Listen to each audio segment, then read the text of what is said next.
Nunca he sido de meterme en líos con nadie. En la colonia Doctores, donde vivía, todos se conocían por sus apodos, y el mío, Jero, me acompañaba desde niño. No me gustaba mucho, pero lo dejé pasar.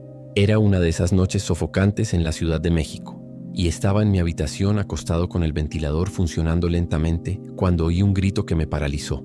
No era una pelea de pareja ni un ruido de borrachos, era un grito de terror, seco y directo. Fui a la puerta, eché un vistazo rápido por la rendija y me quedé paralizado. 3 o 4 hombres armados estaban en el patio del barrio.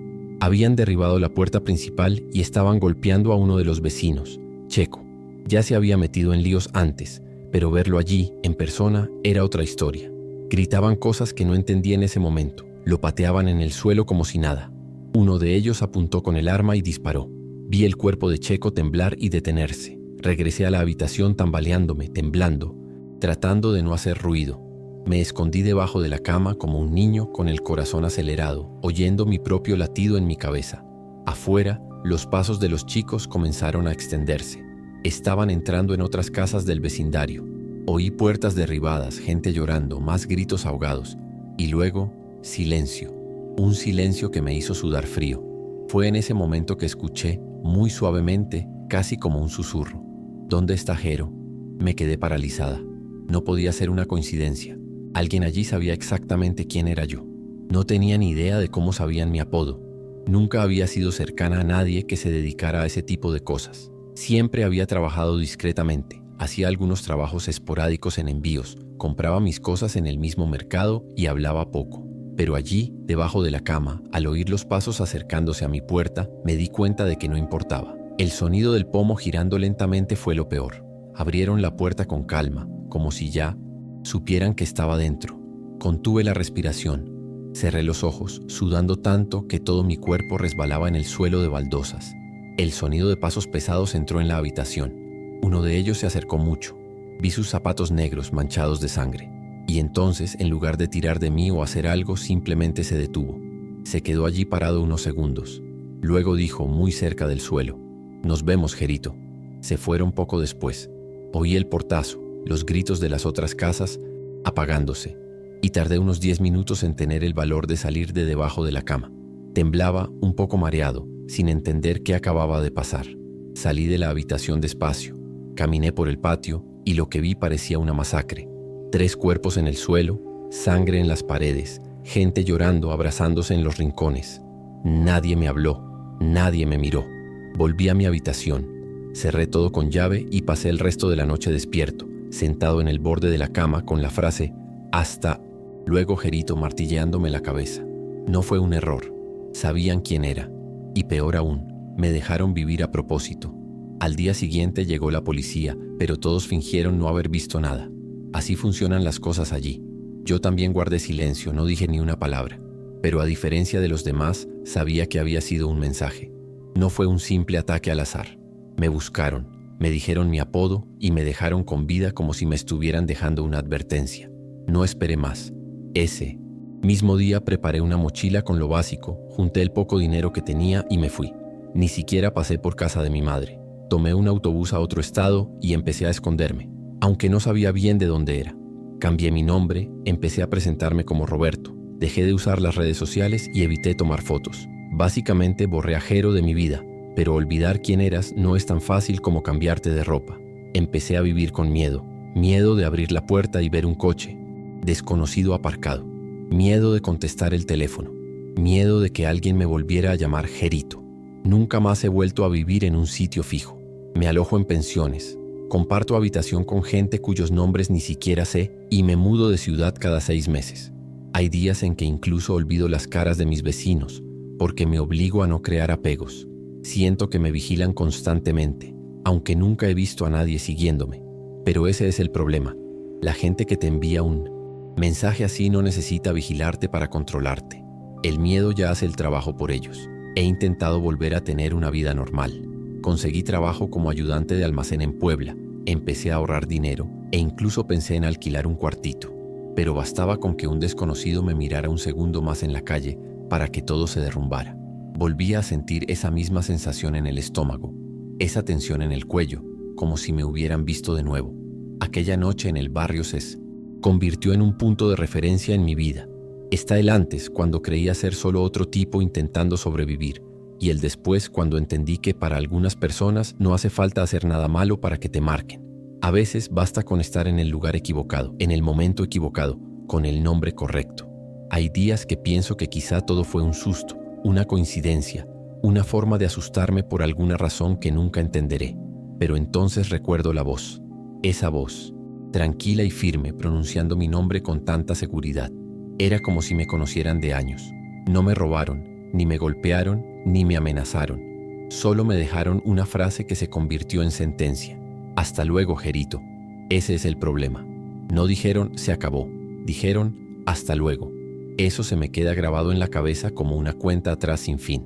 E incluso después de todo este tiempo, sigo durmiendo con la luz encendida, la puerta cerrada con 2 cerrojos y una silla debajo. Nunca le he contado esto a nadie, ni siquiera a las pocas personas con las que aún hablo. No hay forma de explicarlo bien sin parecer loco, sobre todo porque no hay conclusión, ni final. Solo queda este recuerdo clavado en la cabeza, este miedo que me persigue y la certeza de que me dejaron con vida por alguna razón que quizá ni siquiera puedo entender. A veces pienso que ese hasta luego era una especie de broma pesada, como si quisieran que me destruyera poco a poco, sin que ellos tuvieran que mover un dedo, y quizá lo estén consiguiendo. He perdido mi trabajo por paranoia, he perdido amigos por aislarme demasiado y he perdido cualquier noción del futuro que tenía. Hoy vivo como un fantasma. Evito el contacto, evito que me noten. Ya no uso el nombre Jero para nada. A veces incluso olvido que alguna vez me llamaron así. Pero de vez en cuando estoy en el autobús o en un restaurante cualquiera, oigo a alguien gritar Jero en medio de la multitud y se me congela el cuerpo. Nunca fue para mí. Nunca.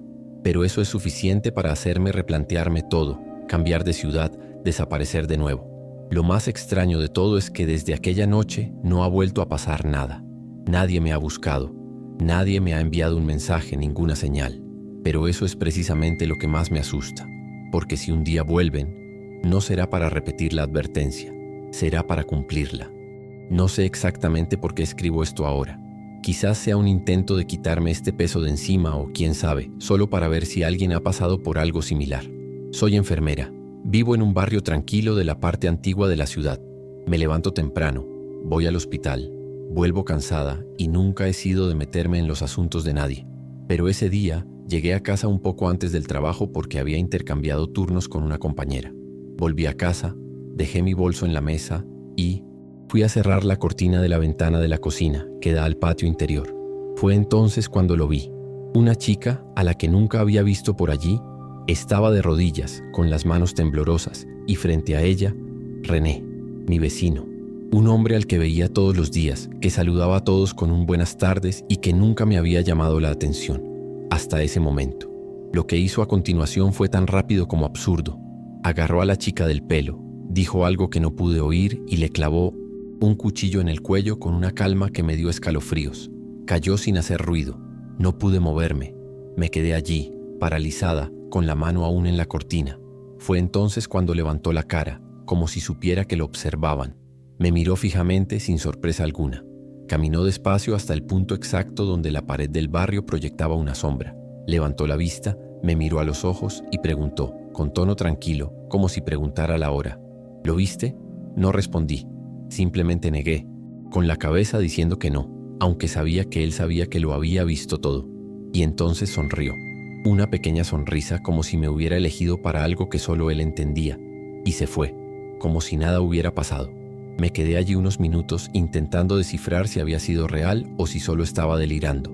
La mano me temblaba sobre la cortina y la imagen de la chica tirada en el suelo no se me iba de la cabeza. Ni siquiera recuerdo exactamente cómo logré marcar el número de la policía. Solo sé que cuando llegaron, él ya no estaba. Me tomaron declaración, revisaron el patio, encontraron manchas de sangre, pero ningún cuerpo. Dijeron que investigarían. Me dijeron que tuviera cuidado y dejaron un número directo. En el fondo me di cuenta de que no esperaban resolver esto. Y aún más en el fondo, ya sabía que no lo encontrarían tan fácilmente. Sentí que se había esfumado, pero no de mi vida. Y eso fue lo más aterrador. En los días siguientes mi rutina cambió. Seguí yendo al hospital, pero siempre mirando a mi alrededor, siempre durmiendo con las luces encendidas. Me detenía a observar el movimiento en la calle antes de irme, comprobando 2, 3 veces si había cerrado la puerta con llave. No le conté a nadie en el edificio lo que había sucedido. No sabía quién podía estar involucrado, quién lo conocía de verdad. Me sentí marcada, y lo peor fue no saber si era solo paranoia o si realmente estaba cerca. Pero la respuesta llegó demasiado rápido. Una tarde, al volver del hospital, lo vi al otro lado de la calle, allí de pie con las manos en los bolsillos mirándome con la misma sonrisita. No se movió, no dijo nada, solo me miró hasta que doblé la esquina. Y allí, en esa mirada comprendí, me había dejado vivir, pero no para olvidar. Desde entonces, cada rincón de mi casa se ha convertido en una torre de vigilancia. Puse sillas contra las puertas, espejos cerca de las ventanas y empecé a dormir con tijeras debajo de la almohada, como si eso sirviera de algo. Cada vez que había un ruido en el pasillo, paraba todo y prestaba atención. Los demás vecinos no parecían notar nada extraño. Seguían con sus vidas con normalidad, riendo a carcajadas, lavando la ropa, hablando de telenovelas. Y eso me hizo sentir aún más aislada, porque lo que vi era real. La sangre en el suelo existía. El cuchillo, la chica, su mirada, todo seguía en mi cabeza con una claridad que me daba asco, pero desapareció del mapa, como si nunca hubiera vivido allí. La policía vino un par de veces preguntando si había vuelto. Nunca regresó oficialmente, solo a mí. Empecé a salir lo menos posible. Empecé a trabajar en turnos de noche solo para poder dormir durante el día, cuando sentía que era menos probable que me pillaran desprevenido. Incluso mi apariencia cambió. Perdí peso, empecé a tener ojeras y en el hospital empezaron a preguntarme si estaba enfermo. Y mentí. Dije que era el turno de trabajo duro, la rutina, lo que fuera. Nadie sabría lo que era vivir sabiendo que un hombre como él me había mirado a los ojos, había matado a alguien delante de mí y luego me había perdonado la vida. Y no porque sintiera lástima por mí, sino porque así lo decidió, como si alguien marcara su territorio. Lo sentía en mi cuerpo, como si me estuvieran observando incluso dentro de mi propia piel. Hubo una noche en particular que nunca olvidaré. Habían pasado algunas semanas desde la última vez que lo vi. Estaba casi convencida de que realmente se había ido, hasta que me desperté en mi mitad de la noche con un ruido en el pasillo, algo suave pero constante, como pasos lentos. Mi corazón empezó a latir con fuerza antes incluso de levantarme de la cama. Me arrastré hasta la puerta y miré por la mirilla. No había nadie allí. Esperé unos segundos y luego volví a mi habitación, pero cuando fui a cerrar la ventana que daba al patio, había algo en el suelo, un trozo de papel. Era solo un folleto, pero escrito a mano con bolígrafo azul, tenía solo una frase: "Sigues aquí". Mis rodillas cedieron. Me senté en el suelo sin poder respirar bien. No lo vi, pero él me vio. Otra vez. A la mañana siguiente fui directo a la comisaría. Tomé el papel, le conté todo de nuevo y el policía me miró como si exagerara. Dijeron que no podían hacer mucho, que sin pruebas concretas sería difícil. Me dieron un número de apoyo psicológico. En ese momento me di cuenta de que estaba oficialmente solo. Desde ese momento dejé de contar con ningún tipo de ayuda. Me mudé a otro barrio, cambié de número de teléfono, empecé a trabajar en otro hospital.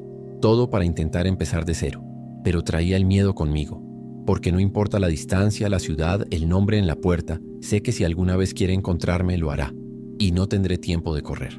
Estos días, después de mucho tiempo, vislumbré algo que me dejó paralizado de nuevo.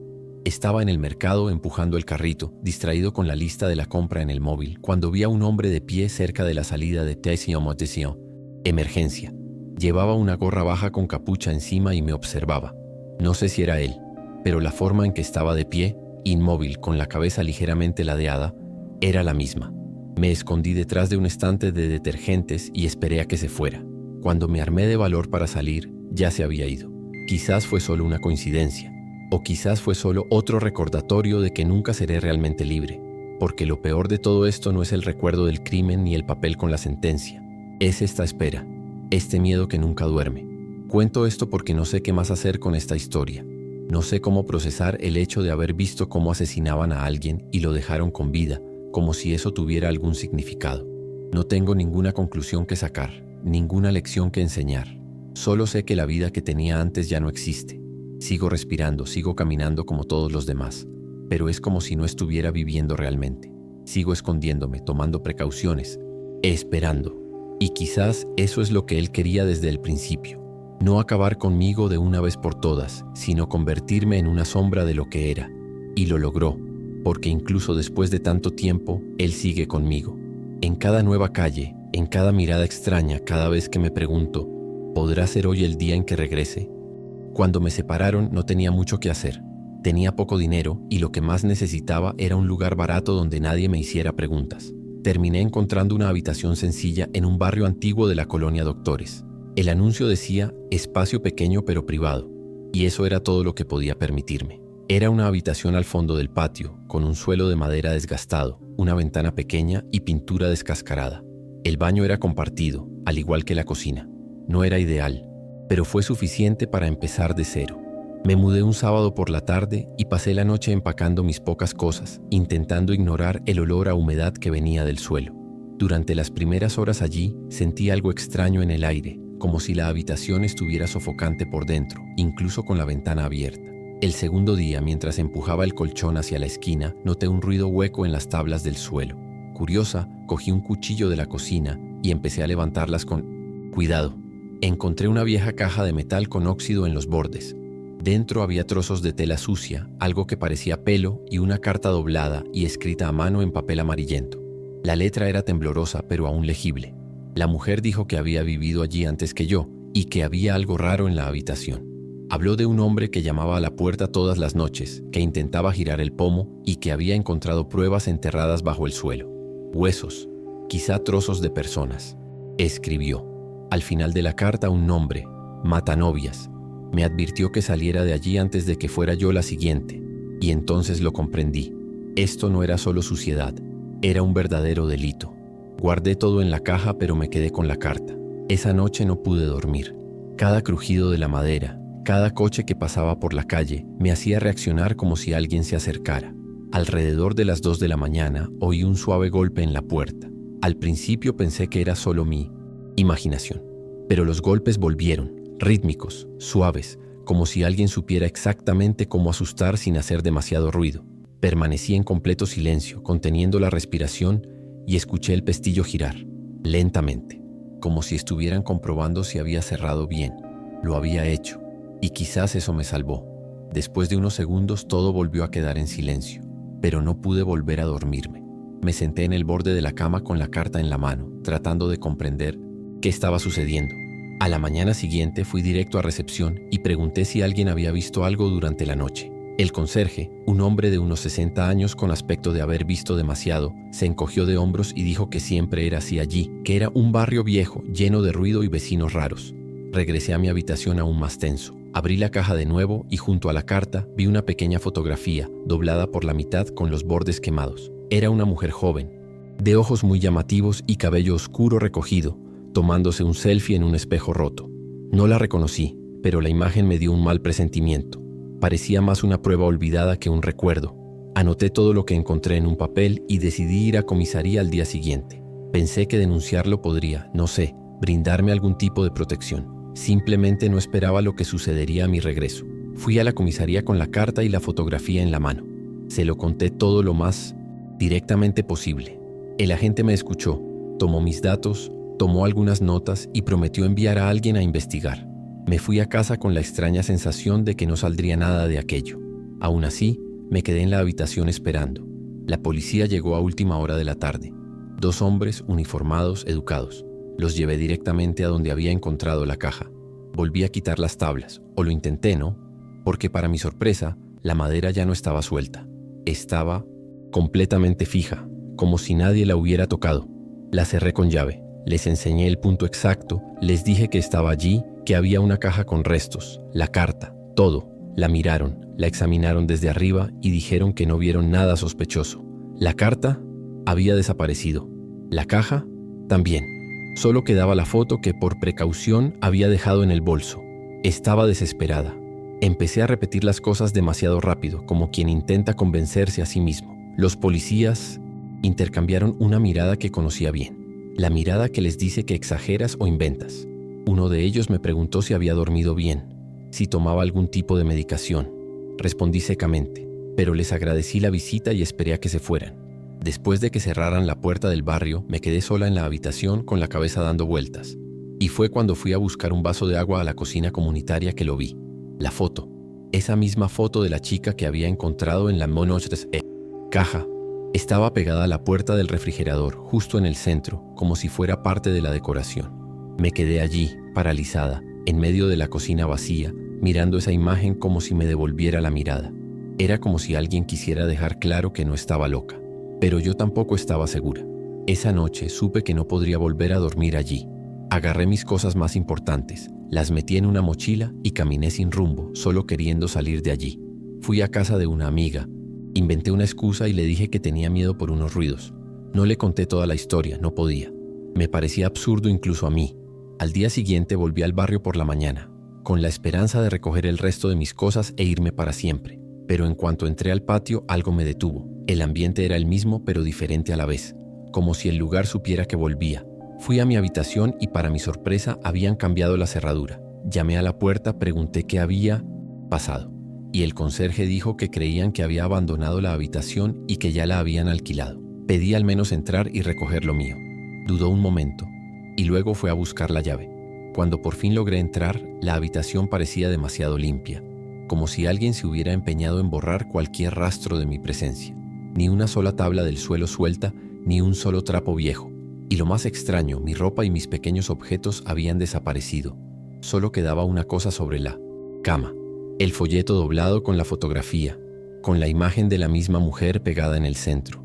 Era como si lo hubieran dejado allí a propósito, como una forma de decir, seguimos aquí. Tomé el papel sin decir nada. Salí de la habitación sin mirar atrás y juré que nunca volvería a pisar ese lugar. Pero el problema era que el miedo no se quedó cerca. Se fue conmigo. Después de eso, mi vida se convirtió en una espera constante por algo que ni siquiera puedo explicar. Empecé a notar a más gente que me cruzaba por la calle, gente en el autobús, incluso gente en los pasillos del hospital donde trabajaba. A veces siento que veo la misma mirada de la foto en los rostros de desconocidos.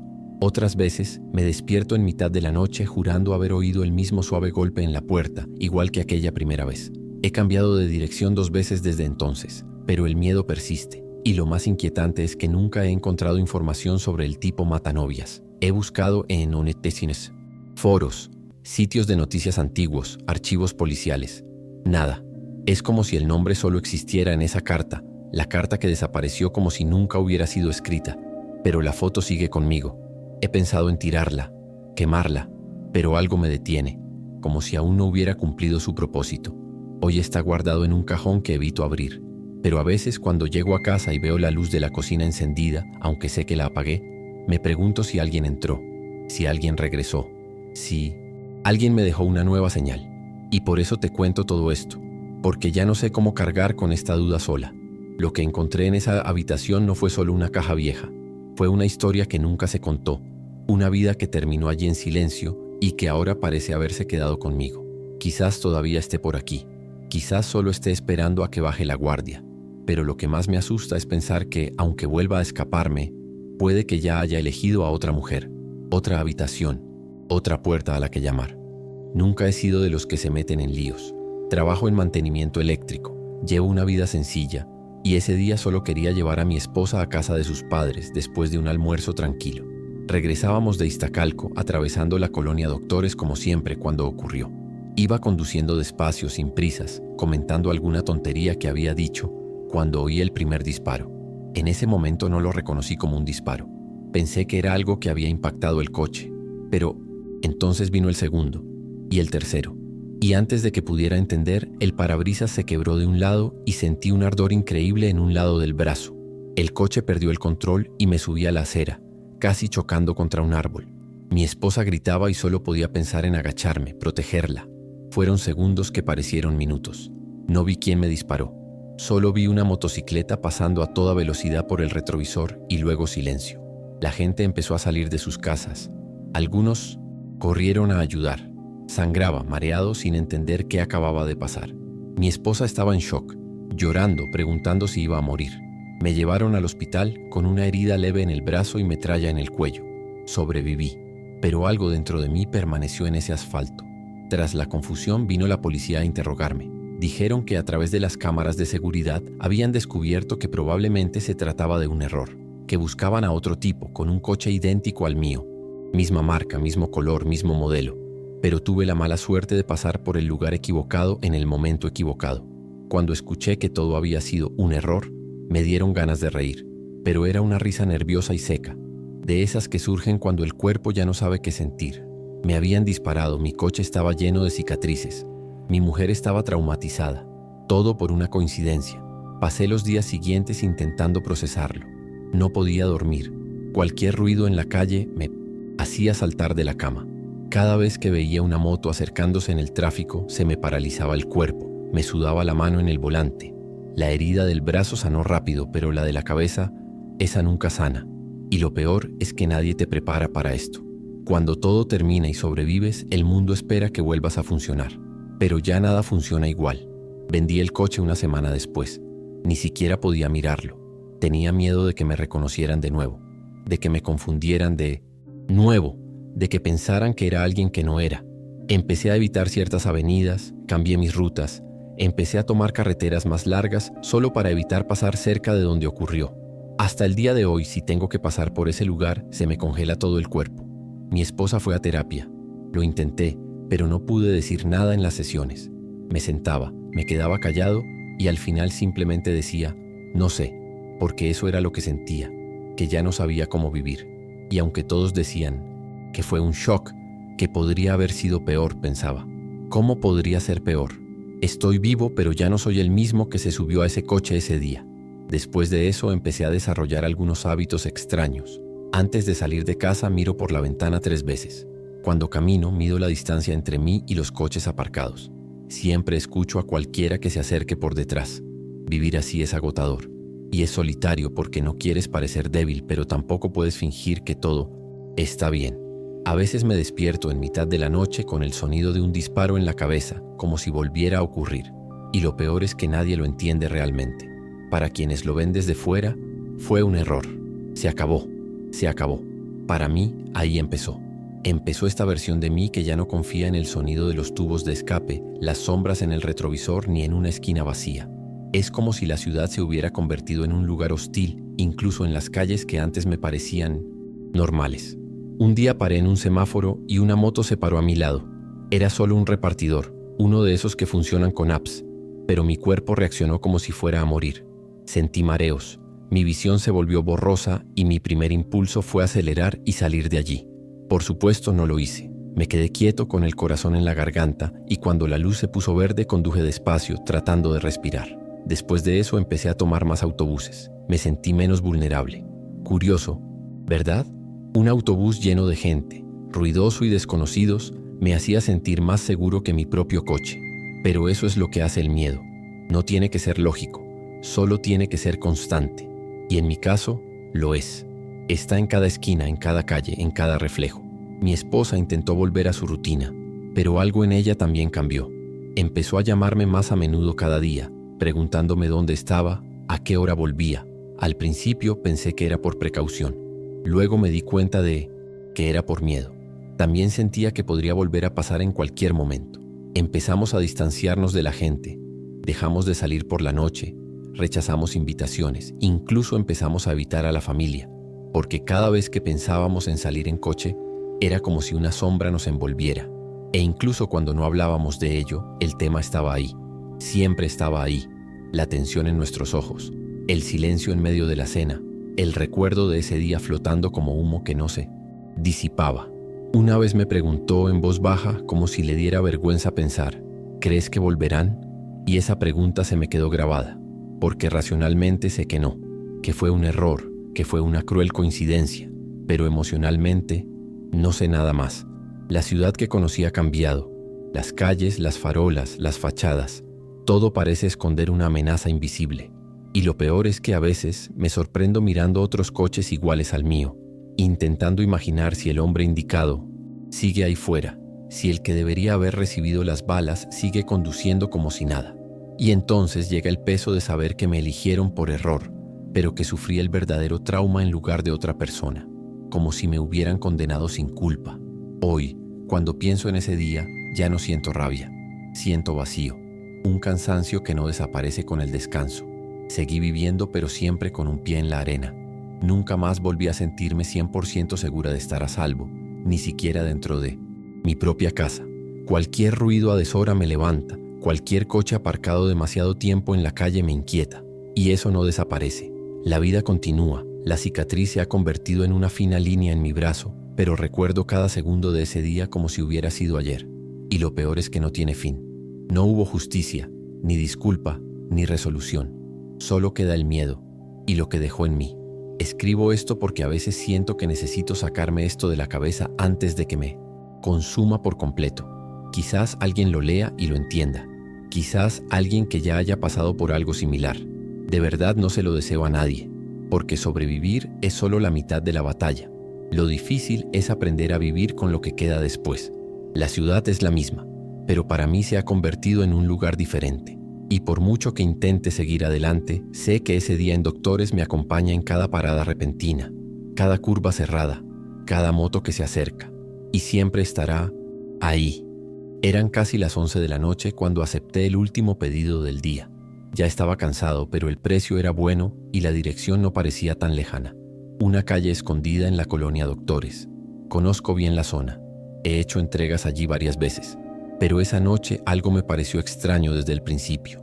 El pedido se hizo con prisa, la ubicación no estaba bien señalizada y, al acercarme al destino, me di cuenta de que la calle estaba muy vacía para esa hora. Detuve la moto con las luces encendidas, miré a mi alrededor, pero no vi a nadie venir a recoger la entrega. Toqué la bocina. Nada.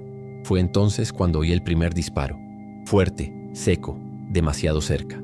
Me tomó un segundo comprender lo que estaba pasando. El sonido resonó entre los edificios y de repente hubo toda una secuencia. Disparos por todas partes, gritos, gente corriendo. Vi a 2 tipos armados aparecer de la nada. Uno de ellos se agachó detrás de un coche y empezó a disparar a otro grupo que ni siquiera podía ver bien. Todavía tenía el casco en la mano, parado como un idiota en medio de la acera, cuando sentí un dolor agudo en el brazo, como si alguien me hubiera golpeado con un tubo de hierro. Miré y vi sangre. Me habían dado. Tiré la mochila al suelo y corrí, sin pensar. Me arrojé contra el primer portón abierto que encontré. Un taller mecánico con las puertas entreabiertas y todo apagado dentro. Y allí, entre el olor a aceite y hierro, me tiré al suelo y fingí haber muerto. Allí tumbado, con el esposis, brazo palpitante y el pecho a punto de estallar de miedo, sentía la peor sensación de mi vida. El tiempo parecía detenerse. Cada paso que oía en la acera, cada voz que se acercaba, me paralizaba por completo. En un momento dado, uno de los chicos entró corriendo en el taller, se apoyó en uno de los bancos y recargó su arma. Contuve la respiración hasta que me hormigueó la cara. Volvió a irse, sin percatarse de mí. Estaba en total oscuridad, tumbado entre neumáticos y una lona sucia, con la cara vuelta hacia el suelo. Intenté no hacer ruido, no toser, no gemir.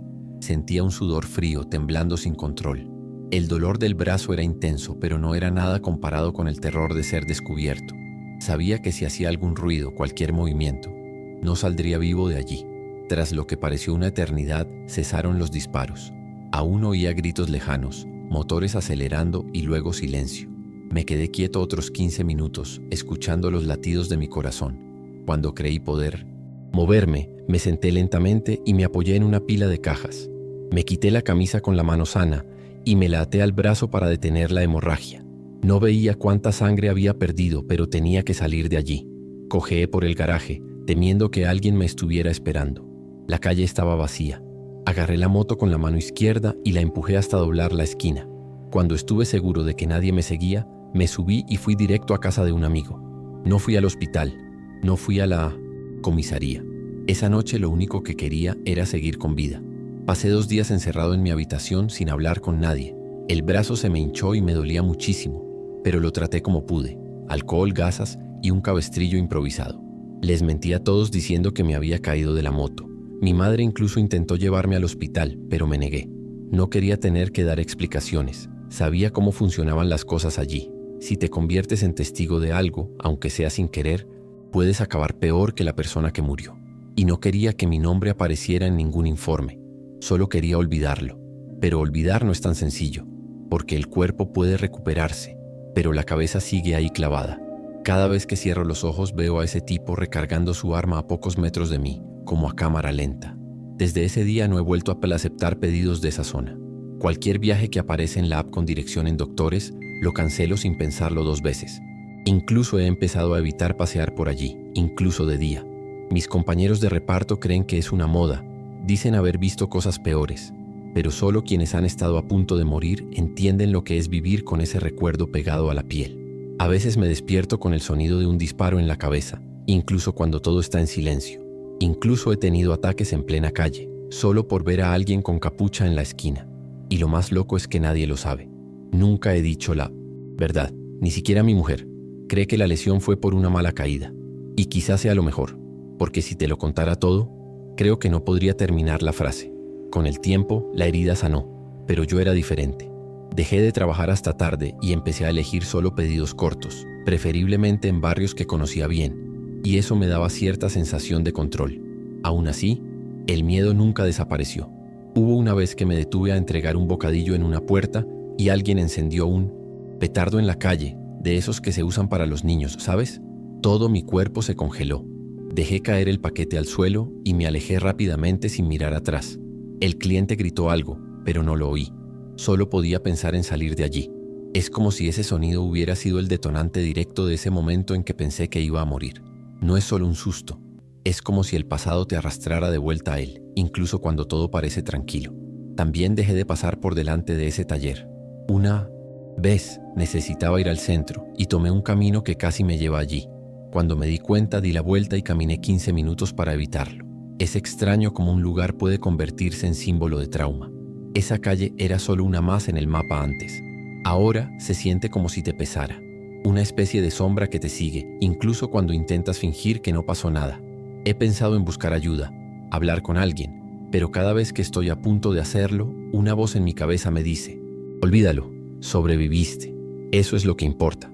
Pero vivir con algo así, oculto en tu interior, tampoco es exactamente sobrevivir. Es simplemente esconderse de una manera diferente. El otro día vi un reportaje sobre un tiroteo similar, en el que también había repartidores atrapados en el fuego cruzado.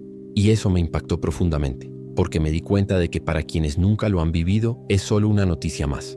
Pero para mí fue un recordatorio de que podría volver a ocurrir. Ahí sí, cualquiera, en cualquier esquina. Y eso es lo que más me asusta. Saber que mi historia no fue un caso aislado. Fue solo otra noche en la que alguien estaba en el lugar equivocado, en el momento equivocado. Y ahora lo llevo conmigo en silencio, sin saber si alguna vez pasará. A veces pienso que el miedo es el precio de haber escapado, como si mi supervivencia viniera con intereses. Escribo esta historia porque hay cosas que no se pueden guardar para siempre. No sé si alguien la leerá, pero con pis no oye. Solo ponerla aquí parece aligerar un poco la carga. Sigo trabajando, sigo entregando, sigo viviendo. Pero hay días en que todavía vuelvo a ese suelo sucio del taller, con el olor a grasa y pólvora en el aire, fingiendo no respirar, esperando a que todo termine. La sangre se ha secado, el taller ya debe estar cerrado, el pedido se canceló hace mucho tiempo, pero dentro de mí, esa noche aún no ha terminado, y tal vez nunca termine. Eran casi las 11 de la en ese entonces. Trabajaba en un taller mecánico abierto las 24 horas, uno de esos que hacen remolques y camiones de emergencia. Era tranquilo por la noche, solo los chicos de turno, casi siempre trabajando en cosas ociosas o lavando piezas. Esa mañana estaba solo en la parte de atrás, enrollando un trapo de grasa y esperando a que el reloj diera vuelta. Eran casi las 3 de la mañana. Afuera, escuché una discusión apagada. 2 voces de hombres, una de ellas muy fuerte. Al principio no presté mucha atención. Pensé que era algún borracho peleando en el bar de la esquina. Pero entonces llegaron los disparos. 2 disparos secos, uno tras otro. El sonido golpeó el metal de la puerta y pareció atravesarme la columna vertebral. En ese momento no pensé en nada. Simplemente me tiré detrás de un montón de llantas y me quedé allí, inmóvil. Contuve la respiración con tanta fuerza que mi visión comenzó a nublarse. El almacén tenía un eco extraño y cada paso que escuchaba afuera parecía más cercano. Unos segundos después, la puerta corredera crujió suavemente. Alguien entró, lentamente, como si buscara algo o a alguien. Todo lo que podía ver era el movimiento de botas pesadas entre las grietas de los neumáticos. El sonido de sus pasos, su respiración, era como si el tiempo se hubiera detenido. Olía cigarrillos y sudor. Caminó unos metros más, luego se detuvo. Juro que lo oí decir en voz baja: «No está aquí». Luego se fue. No dio un portazo, solo la abrió lentamente. Esperé unos minutos para estar segura.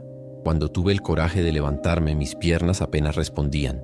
Cuando por fin logré salir de mi escondite, me acerqué a la puerta lateral del almacén y me asomé con el corazón latiéndome con fuerza. La calle estaba desierta. No había nadie, pero la luz de la farola justo enfrente de la entrada me mostró lo que más temía: 2 cuerpos tendidos en el suelo.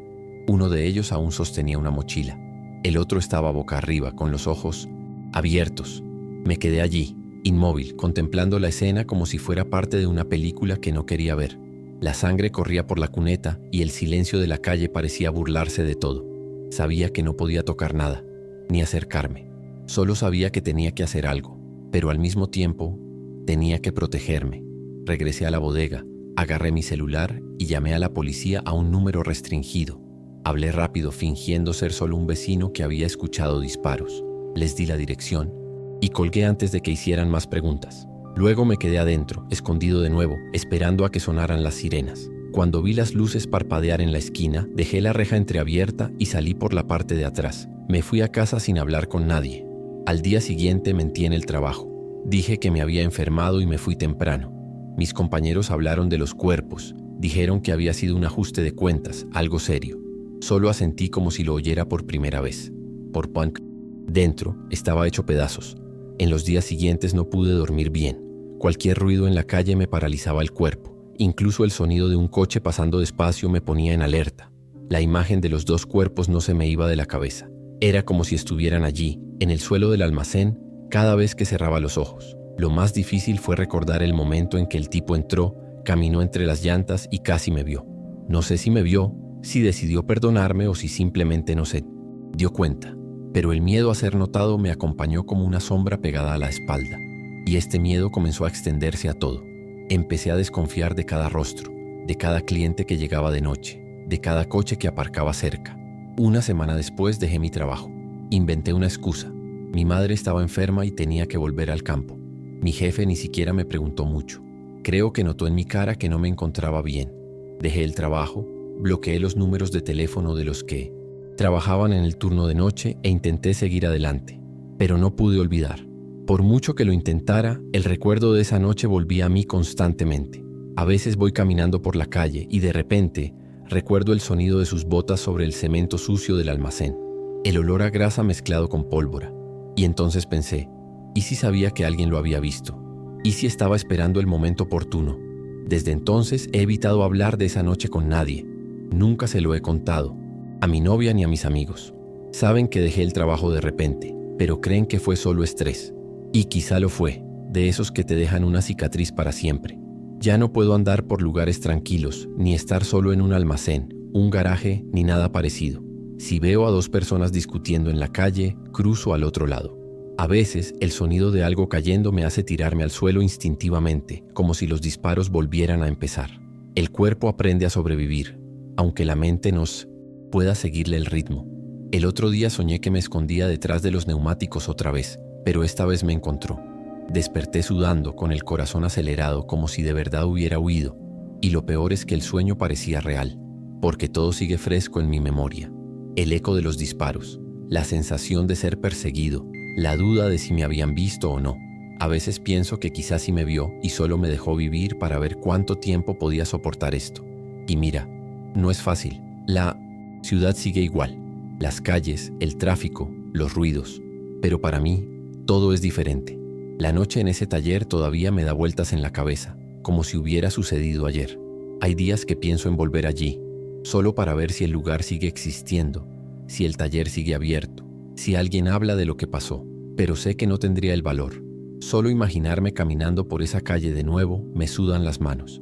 Sigo recordando la expresión en la cara de ese tipo, aunque no la he visto. Bien, esa frialdad, esa forma de entrar en un lugar como si fuera suyo. Y también recuerdo los ojos abiertos de par en par del tipo tirado en el suelo. No tuvo tiempo de reaccionar. Tuve suerte. O quizás solo tuve más tiempo. Pero la verdad es que desde esa madrugada nunca más me he sentido completamente seguro en ningún sitio. Escribo esto ahora porque todavía me pregunto qué habría pasado si hubiera hecho ruido, si hubiera corrido en lugar de esconderme, si lo hubiera mirado directamente a la cara. No lo sé. Y quizá nunca lo sepa. Pero llevo conmigo la sensación de que ese día decidí callar para seguir viva. Y esa decisión sigue conmigo, en el sonido de botas en el suelo, en el olor a betún al pasar por un taller, en el miedo a ser vista, en el silencio que queda después de los disparos. Y aunque nadie sepa nunca lo que vi, recuerdo, siempre recordaré. Noche cuando acepté el último pedido del día. Ya estaba cansado, pero el precio era bueno y la dirección no parecía tan lejana. Una calle escondida en la colonia Doctores. Conozco bien la zona, he hecho entregas allí varias veces, pero esa noche algo me pareció extraño desde el principio. El pedido se hizo con prisa, la ubicación no estaba bien señalizada, y al acercarme al destino me di cuenta de que la calle estaba muy vacía para esa hora. Detuve la moto con las luces encendidas, miré a mi alrededor, pero no vi a nadie venir a recoger la entrega. Toqué la bocina. Nada. Fue entonces cuando oí el primer disparo. Fuerte, seco, demasiado cerca. Me tomó un segundo comprender lo que estaba pasando. El sonido resonó entre los edificios y de repente hubo toda una secuencia. Disparos por todas partes, gritos, gente corriendo. Vi a 2 tipos armados aparecer de la nada. Uno de ellos se agachó detrás de un coche y empezó a disparar a otro grupo que ni siquiera podía ver bien. Todavía tenía el casco en la mano, parado como un idiota en medio de la acera, cuando sentí un dolor agudo en el brazo, como si alguien me hubiera golpeado con un tubo de hierro. Miré y vi sangre. Me habían dado. Tiré la mochila al suelo y corrí sin pensar. Me arrojé contra el primer portón abierto que encontré. Un taller mecánico con las puertas entreabiertas y todo apagado dentro. Y allí, entre el olor a aceite y hierro, me tiré al suelo y fingí haber muerto. Allí tumbado, con el brazo palpitante y el pecho a punto de estallar de miedo, sentía la peor sensación de mi vida. El tiempo parecía detenerse. Cada paso que oía en las acera, cada voz que se acercaba, me paralizaba por completo. En un momento dado, uno de los chicos entró corriendo en el taller, se apoyó en uno de los bancos y recargó su arma. Contuve la respiración hasta que me hormigueó la cara. Volvió a irse, sin percatarse de mí. Estaba en total oscuridad, tumbado entre neumáticos y una lona sucia, con la cara vuelta hacia el suelo. Intenté no hacer ruido, no toser, no gemir. Sentía un sudor frío, temblando sin control. El dolor del brazo era intenso, pero no era nada comparado con el terror de ser descubierto. Sabía que si hacía algún ruido, cualquier movimiento, no saldría vivo de allí. Tras lo que pareció una eternidad, cesaron los disparos. Aún oía gritos lejanos, motores acelerando y luego silencio. Me quedé quieto otros 15 minutos, escuchando los latidos de mi corazón. Cuando creí poder moverme, me senté lentamente y me apoyé en una pila de cajas. Me quité la camisa con la mano sana y me la até al brazo para detener la hemorragia. No, veía cuánta sangre había perdido, pero tenía que salir de allí. Cojeé por el garaje temiendo que alguien me estuviera esperando. La calle estaba vacía. Agarré la moto con la mano izquierda y la empujé hasta doblar la esquina. Cuando estuve seguro de que nadie me seguía, me subí y fui directo a casa de un amigo. No fui al hospital, no fui a la comisaría. Esa noche lo único que quería era seguir con vida. Pasé 2 días encerrado en mi habitación sin hablar con nadie. El brazo se me hinchó y me dolía muchísimo, pero lo traté como pude. Alcohol, gasas y un cabestrillo improvisado. Les mentí a todos diciendo que me había caído de la moto. Mi madre incluso intentó llevarme al hospital, pero me negué. No quería tener que dar explicaciones. Sabía cómo funcionaban las cosas allí. Si te conviertes en testigo de algo, aunque sea sin querer, puedes acabar peor que la persona que murió. Y no quería que mi nombre apareciera en ningún informe. Solo quería olvidarlo. Pero olvidar no es tan sencillo, porque el cuerpo puede recuperarse, pero la cabeza sigue ahí clavada. Cada vez que cierro los ojos veo a ese tipo recargando su arma a pocos metros de mí, como a cámara lenta. Desde ese día no he vuelto a aceptar pedidos de esa zona. Cualquier viaje que aparece en la app con dirección en Doctores, lo cancelo sin pensarlo 2 veces. Incluso he empezado a evitar pasear por allí, incluso de día. Mis compañeros de reparto creen que es una moda, dicen haber visto cosas peores, pero solo quienes han estado a punto de morir entienden lo que es vivir con ese recuerdo pegado a la piel. A veces me despierto con el sonido de un disparo en la cabeza, incluso cuando todo está en silencio. Incluso he tenido ataques en plena calle, solo por ver a alguien con capucha en la esquina. Y lo más loco es que nadie lo sabe. Nunca he dicho la verdad, ni siquiera a mi mujer. Cree que la lesión fue por una mala caída. Y quizás sea lo mejor, porque si te lo contara todo, creo que no podría terminar la frase. Con el tiempo, la herida sanó, pero yo era diferente. Dejé de trabajar hasta tarde y empecé a elegir solo pedidos cortos, preferiblemente en barrios que conocía bien, y eso me daba cierta sensación de control. Aún así, el miedo nunca desapareció. Hubo una vez que me detuve a entregar un bocadillo en una puerta y alguien encendió un petardo en la calle, de esos que se usan para los niños, ¿sabes? Todo mi cuerpo se congeló. Dejé caer el paquete al suelo y me alejé rápidamente sin mirar. Atrás. El cliente gritó algo, pero no lo oí. Solo podía pensar en salir de allí. Es como si ese sonido hubiera sido el detonante directo de ese momento en que pensé que iba a morir. No es solo un susto. Es como si el pasado te arrastrara de vuelta a él, incluso cuando todo parece tranquilo. También dejé de pasar por delante de ese taller. Una vez necesitaba ir al centro y tomé un camino que casi me lleva allí. Cuando me di cuenta, di la vuelta y caminé 15 minutos para evitarlo. Es extraño. Cómo un lugar puede convertirse en símbolo de trauma. Esa calle era solo una más en el mapa antes. Ahora se siente como si te pesara. Una especie de sombra que te sigue, incluso cuando intentas fingir que no pasó nada.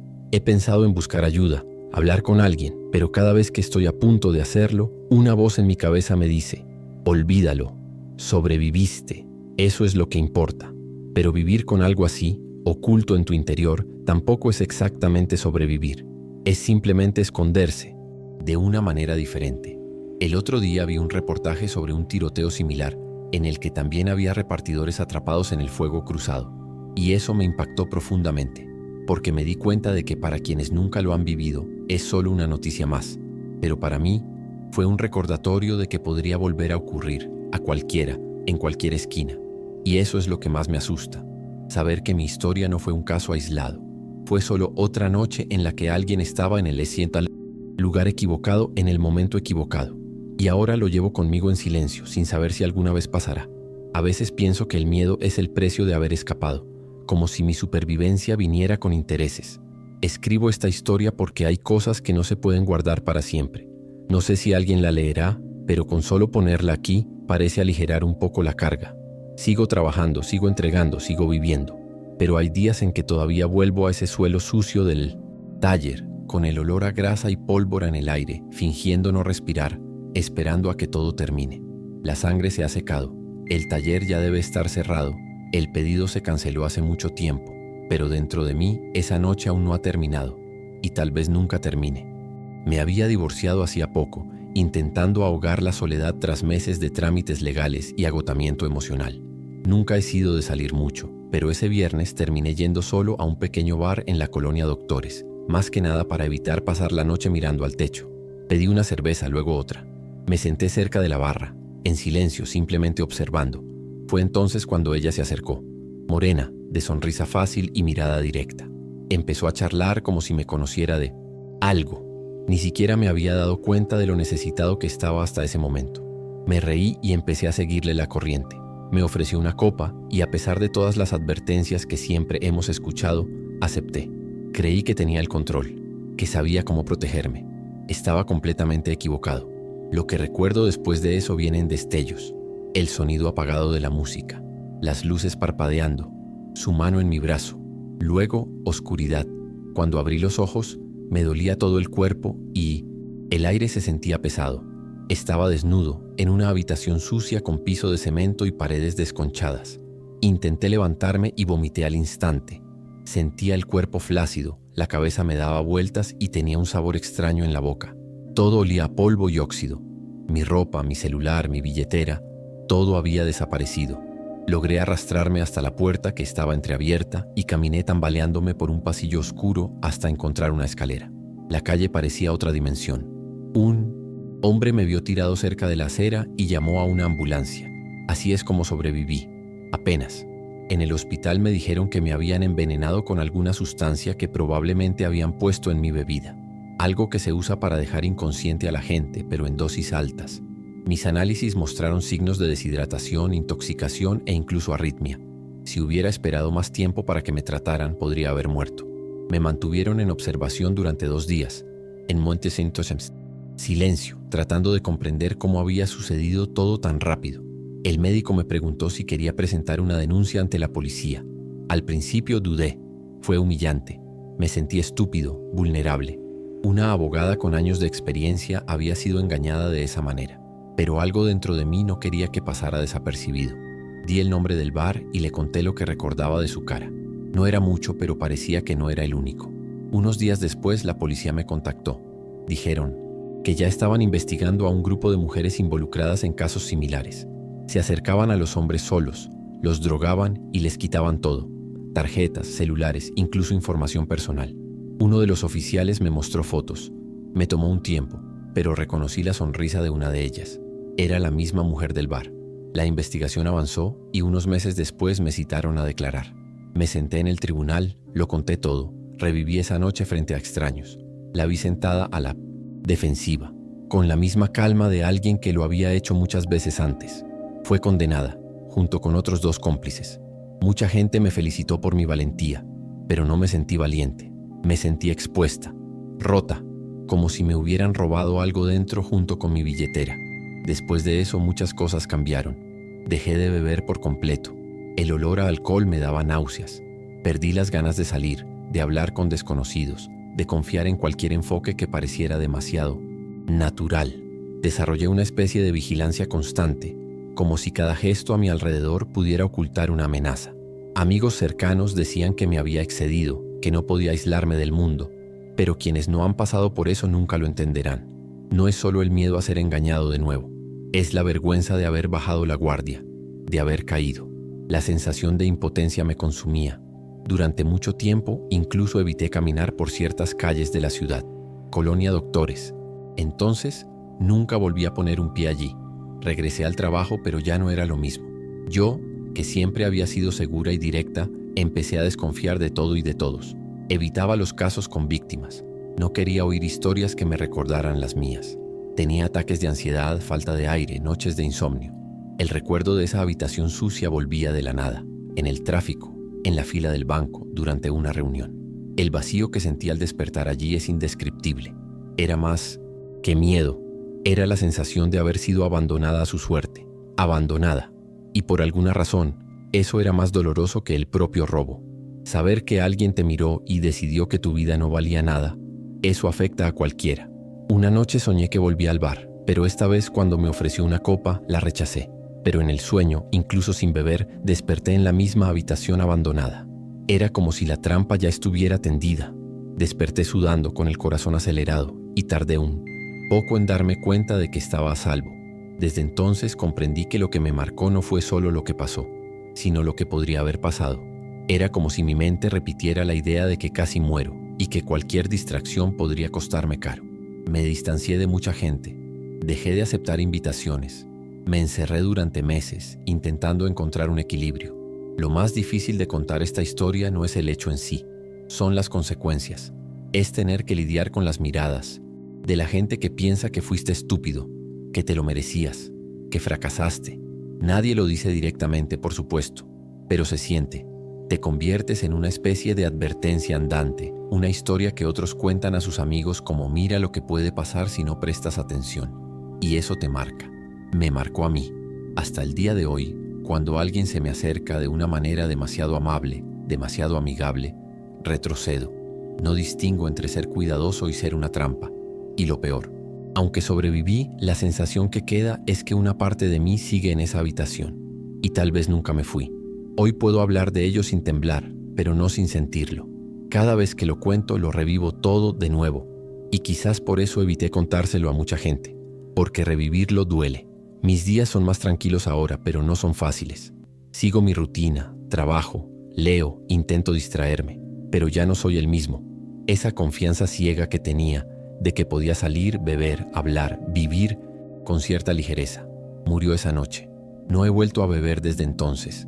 No porque crea que fuera culpa del alcohol, sino porque se convirtió en un símbolo de lo que perdí, de la fragilidad que nunca supe que tenía. Escribo esta historia para quienes piensan que ciertas cosas solo les pasan a los demás. Yo también lo pensaba, hasta que me convertí en esa otra persona.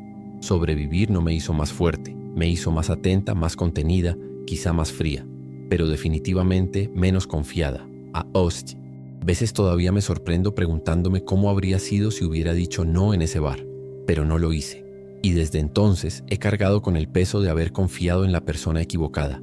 No morí en esa habitación, pero nunca he estado completamente viva desde entonces, y quizás eso sea lo más difícil de aceptar. Era casi la 1 de la mañana cuando salí del trabajo. Estaba cubriendo un evento de la empresa y perdí el último metro. Ya era tarde y solo quería llegar a casa. Paré un taxi en la calle, algo que hacía a veces cuando la aplicación no funcionaba. Colonia Doctores estaba tranquila, con pocos coches pasando. El conductor parecía tranquilo al principio. Un hombre de unos 50 años, canoso, con la camisa abierta hasta el pecho. Subí, le di la dirección y sonrió, diciendo que estaba cerca. Le di las gracias, me apoyé en la puerta e intenté relajarme, pero pronto me di cuenta de que quería hablar. Hasta ahí todo bien, pero las preguntas empezaron a incomodarme. Si vivía sola, si mi novio no se pondría celoso, si me gustaba salir tan tarde. Fingí reírme y di respuestas vagas. Pero él siguió. Dijo que las mujeres solteras traen problemas, que a esas horas de la noche nadie sirve. Intentó que pareciera una broma, pero su tono era diferente. Sentí un escalofrío al darme cuenta de que no. Iba por buen camino. Conozco la ciudad, sé cuándo alguien se desvía. Le dije que esa no era la ruta correcta y me respondió que era más rápido. Mi cuerpo se puso en alerta. Saqué el móvil del bolsillo y abrí WhatsApp con la mano oculta. Le envié un mensaje a mi hermana con mi ubicación en tiempo real. Escribí: taxi extraño, estate atenta, me voy a casa. Y a partir de ese momento solo pude pensar en cómo salir de esa situación sin llamar la atención. La respuesta de mi hermana llegó casi al instante. Ya lo vi, te sigo, lo cual me alivió un poco, pero no lo suficiente. El conductor se dio cuenta de que estaba usando el celular y me preguntó si tenía sueño o si estaba hablando con mi novio. Le dije que era mi hermana, que siempre me seguía la ruta. Se rió, pero algo cambió en su forma de conducir. Empezó a acelerar en calles desiertas, dobló por callejones que no conocía y apagó la radio. El silencio en el coche se hizo denso. No quería mostrar miedo, pero tenía las manos congeladas. Empecé a memorizar señales, esquinas, detalles que podrían ayudarme más tarde. Incluso pensé en tirarme del coche en marcha, pero iba demasiado rápido. Fueron los 10 minutos más largos de mi vida. Sentí que estaba esperando el lugar correcto, la calle correcta.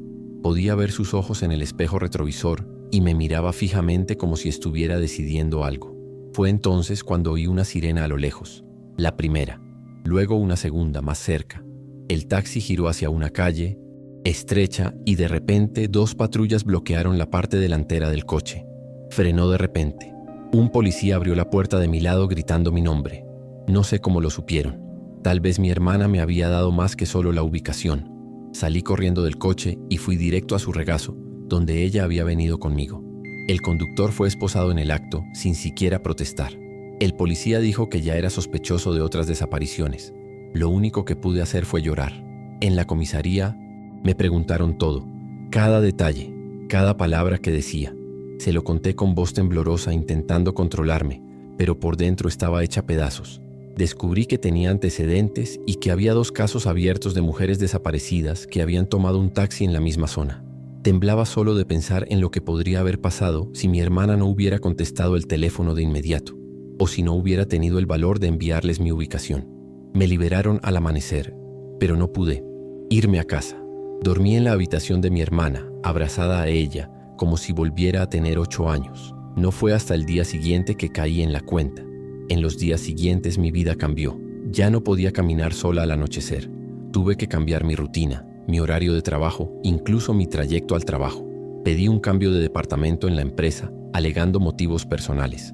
Empecé a tener ataques de ansiedad en el transporte público, sobre todo cuando tenía que usar un servicio de transporte. Incluso con una conductora, incluso con una cámara en el coche, mi corazón se aceleraba constantemente. La confianza que tenía en las calles, en la gente, en mi propio juicio, desapareció. Era como si cada rostro escondiera una amenaza, cada calle oscura fuera una trampa acechando a alguien distraído, y empecé a hacer todo lo posible por evitar volver a ser esa persona. Instalé un rastreador en mi teléfono y en el de mi hermana, y empecé a enviar mi ubicación cada vez que salía, incluso a la esquina. Compré gas pimienta, una alarma personal y descargué todas las aplicaciones de emergencia que pude encontrar. Empecé a usar ropa más holgada, una capucha y evitaba el contacto visual con cualquier hombre en la calle. Todo parecía un riesgo. Incluso pedir comida me incomodaba. Tenía miedo de que alguien llamara al timbre y fuera otra trampa. La terapia solo llegó después de 2 meses, cuando tuve un ataque de pánico en el ascensor del edificio. No podía respirar, temblaba, tanto que mis compañeros pensaron que me estaba dando un infarto. Fue entonces cuando me di cuenta de que ya no podía fingir que estaba bien. La psicóloga me dijo que lo que viví fue un intento de secuestro, que mi cuerpo lo había registrado todo y ahora reaccionaba como si el peligro siguiera presente. Tiene sentido, porque para mí esa noche nunca terminó. Me acompaña en cada viaje, en cada decisión, si voy o no a un evento, si acepto o no que me lleven, si confío o no en una sonrisa. Para mí, el mundo se ha convertido en un tablero de ajedrez donde tengo que anticipar todos los riesgos antes de dar cualquier paso. A veces la gente dice, menos mal que no pasó nada, pero no saben que ya pasó, que incluso sin cicatrices visibles dejé huella, que ese viaje en taxi tan común para cualquiera, para mí se convirtió en un trauma con una dirección específica. Hoy en día todavía me sorprendo mirando atrás cuando camino solo, incluso de día. He evitado hablar de lo que pasó, porque cada vez que lo hago siento de nuevo ese miedo en el estómago. Hay quien piensa que exagero, que dice que no pasó nada grave, pero no estaban en ese coche. No olieron la tapicería sudada, ni vieron sus ojos en el retrovisor analizando cada uno de mis movimientos. Yo lo vi, y nunca lo he olvidado. Lo peor es saber que me salí con la mía, que si la policía hubiera esperado 2 minutos más, quizá ni siquiera estaría aquí para contarlo. Y aunque estoy aquí, no salí ileso. Salí siendo una versión diferente de mí mismo, más fuerte, más alerta, menos seguro. Escribo esto para quienes aún creen que exageramos, que es paranoia, que las mujeres están a salvo si no hacen nada malo. Yo no, solo quería llegar a casa, y casi no lo logro. Desde aquella madrugada, he aprendido a desconfiar primero y a respirar después. Y eso no es libertad, es supervivencia. Todavía estoy recuperando mi seguridad, mi sueño tranquilo, mi rutina sin miedo. Tomará tiempo.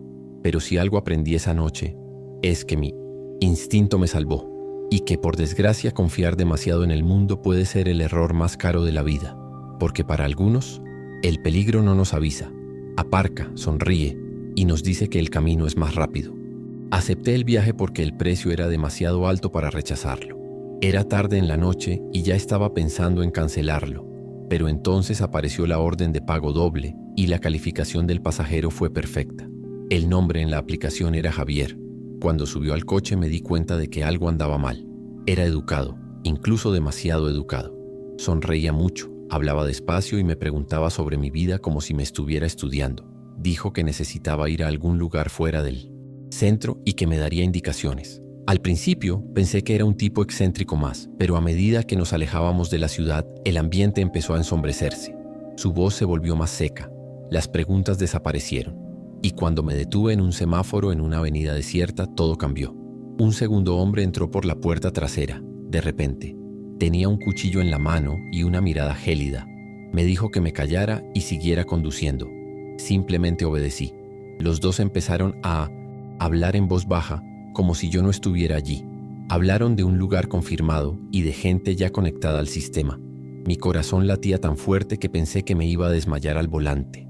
Me dijeron que condujera por un camino de tierra, lleno de viejas bodegas. Nos detuvimos en una bodega con una luz tenue en la entrada. Javier sonrió y dijo, «Ya sales». Me sacaron del coche, me ataron y me llevaron adentro como si ya supieran exactamente quién era. Y fue entonces cuando me di cuenta. Esto no era un robo. Era algo mucho peor. Dentro de la bodega, todo era improvisado, pero aterradoramente organizado. Me sentaron en una silla en medio de una habitación vacía, con una cámara apuntándome directamente y una luz brillante en la cara. No podía ver quién estaba detrás del objetivo, pero oía voces en inglés, español e incluso ruso. Uno de los chicos que me habían acogido ajustaba el encuadre mientras otro hablaba por un micrófono sobre características físicas, resistencia, historial, médico. Me estaban vendiendo, como si fuera un producto. Oía números en voz alta como si estuviera empujando por mí. Intenté gritar, pero tenía la boca tapada con cinta adhesiva. Solo se me movían los ojos. E incluso entonces vi como una pantalla en la pared mostraba que la subasta se estaba transmitiendo en vivo. Era real. El último movimiento se hizo en silencio. Uno de los hombres simplemente dijo, «vendido», en voz baja. Pensé que ese era mi fin. Me soltaron de la silla, pero no de las ataduras. Me metieron en una especie de celda improvisada en la parte de atrás, cerrada con una cadena. Permanecí allí durante horas, temblando, tratando de comprender qué estaba pasando.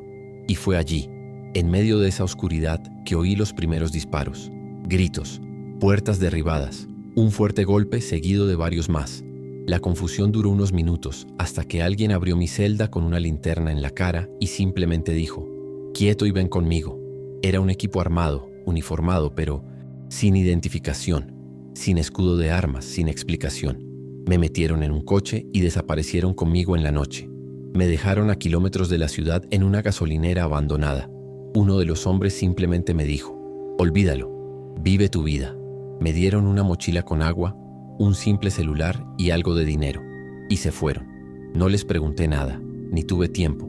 En cuestión de segundos desaparecieron calle abajo como si nunca hubieran existido. Caminé hasta un pueblito, pedí ayuda, inventé una historia sobre un secuestro express y 2 días después estaba fuera de Tijuana. Nunca regresé, nunca volví a usar mi nombre real. Cambié mis documentos, mi apariencia, todo. Y hasta el día de hoy me pregunto, ¿quiénes eran? ¿Un grupo especial? ¿Una milicia? ¿Gente de adentro intentando enmendar un error? Intenté buscar noticias sobre un asalto a una bodega, un operativo policial, una subasta humana. Nada, ni una sola línea, ni una sola pista. El nombre Javier no aparecía por ningún lado y la app de transporte que usaba había borrado el historial de ese viaje, como si todo se hubiera borrado a propósito. Y lo peor es que quizás sí, porque entendí una cosa: esto era demasiado grande. No era un secuestro al azar, era una red, una estructura que llevaba operando el tiempo suficiente como para saber cómo borrar sus huellas. Y quien me salvó, quien quiera que fuese, sabía exactamente dónde encontrarme, cómo actuar y qué borrar. Eso solo me dice una cosa: sobreviví porque alguien quería que sobreviviera. Hoy vivo una vida que ni siquiera parece mía. Trabajo para ganarme la vida sin contrato formal, me mudo cada 2 meses y nunca me quedo en un sitio con cámara en la entrada. Evito los servicios de transporte, evito hablar con desconocidos, incluso evito mirar a la gente a los ojos. No le cuento esta historia a nadie, ni siquiera a mi familia. Creen que tuve una crisis nerviosa, que me fui de la ciudad por algún tipo de trauma. Es mejor así, porque no hay forma de explicarle a alguien que te subastaron, que te pusieron como pieza en una vitrina virtual para que alguien decidiera tu destino con un clic, y que solo estás vivo porque por alguna razón aún no era el momento. A veces pienso que Javier lo sabía, que desde el principio supo exactamente quién era yo, qué representaba en ese momento. Quizás era un cebo, quizás solo una prueba más. No lo sé, y prefiero no descubrirlo. Lo que vi esa noche no se ha ido de mi mente ni un segundo desde entonces. Y cuando cierro los ojos, a veces todavía oigo la voz que dice vendido. No sé si alguna vez vendrán por mí. Solo sé que si lo hacen no les preguntaré nada, porque hay preguntas que no deberían hacerse y respuestas que nadie quiere oír.